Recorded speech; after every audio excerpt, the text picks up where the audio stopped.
En el análisis de los intercambiadores de calor, se tienen dos problemas comunes con los intercambiadores de calor. El primer problema es un intercambiador que logre un cambio de temperatura específica. Entonces, en este caso, bueno, voy a quitar primero este. Ahorita lo voy a dejar por acá. Bueno, no se quita. Lo voy a cortar. Entonces, en primer lugar, nosotros necesitamos o tenemos dos problemas con los intercambiadores de calor, ¿sí? Puede haber dos tipos de problemas. Tipos de problemas con intercambiadores de calor.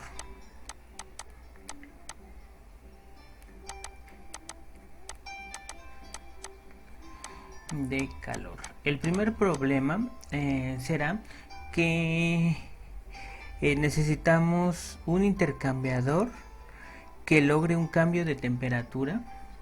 Voy a ponerlo de otro color.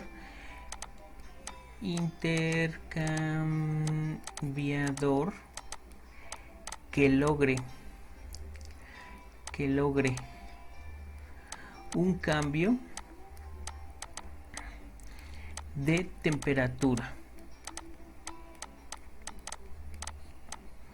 específica.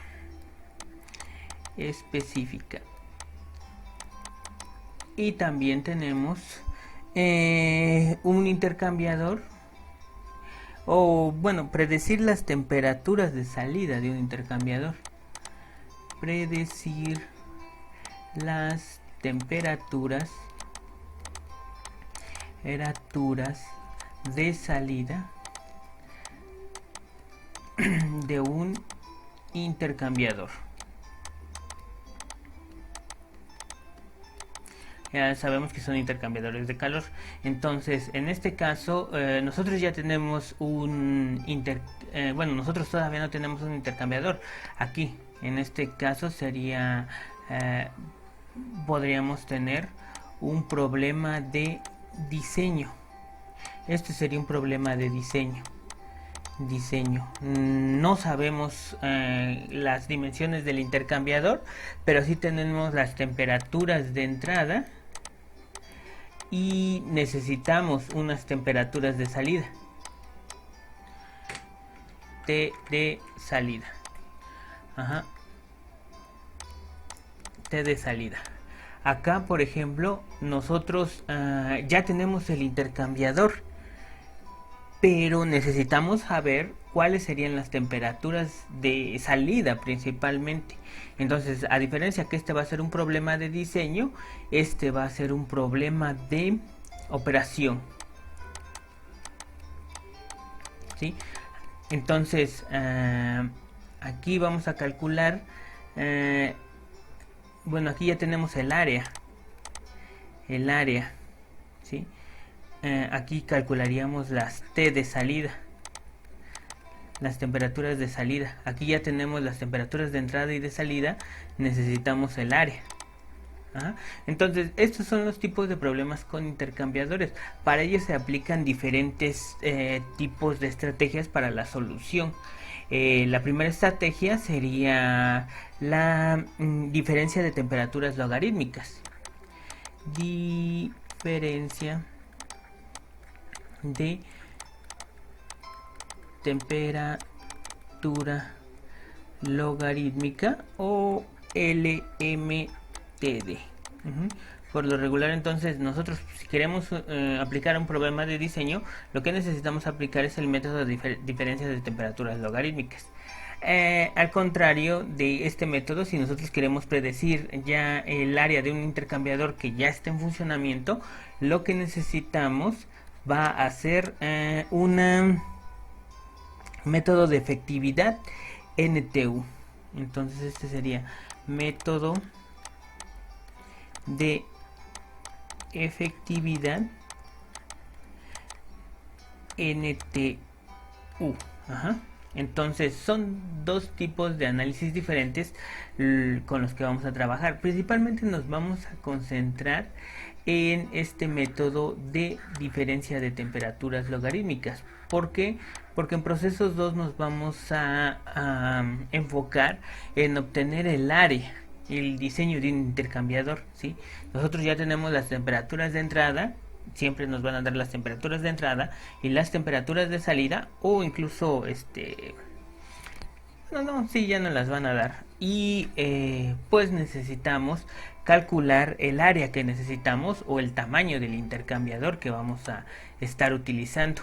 Entonces son estos los métodos que vamos a estar utilizando. Ajá. Bueno, para esto, para el método de diferencia de temperaturas logarítmicas,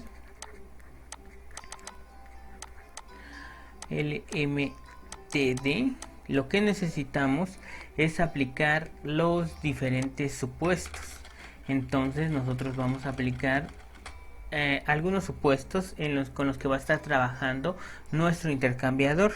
Entonces aquí ponemos supuestos, y uno de los supuestos es que tenemos flujo en estado estacionario.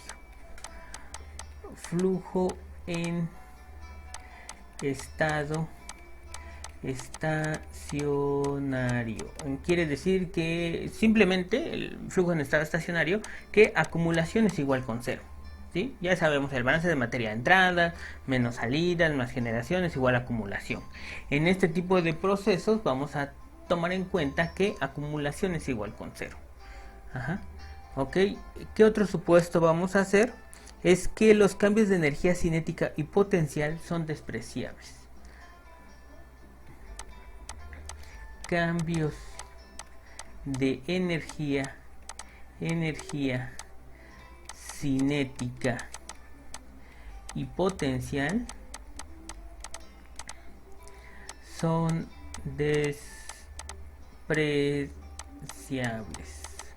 ¿Qué quiere decir esto? Pues simplemente que como son flujos en tubería, no vamos a aplicar la ecuación de Bernoulli para ver los cambios de velocidad dentro del intercambiador de calor, ni vamos a ver los cambios de presión dentro del intercambiador, cambios de energía potencial, ¿sí? No los vamos a ver con respecto a la altura. No me importa si el intercambiador está más alto, o está en una altura más alta o más baja.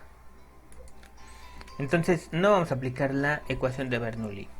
Luego lo que tenemos es que la conducción de calor va a ser en dirección axial. Eso es muy importante. Conducción de calor axial. ¿Qué quiere decir esto? Que por ejemplo nosotros tenemos un tubo dentro de otro, entonces el calor, la transferencia de calor va a hacer que de este fluido que tenemos aquí adentro se va a transportar el calor hacia afuera, o al revés, de este fluido que tenemos aquí se va a transportar hacia adentro el calor. Ajá. Por lo regular ya habíamos visto cuál es el fluido caliente y cuál es el fluido frío. Entonces, eso va a ser la conducción. Eso va a ser la dirección de la conducción. La conducción de calor va a ser axial.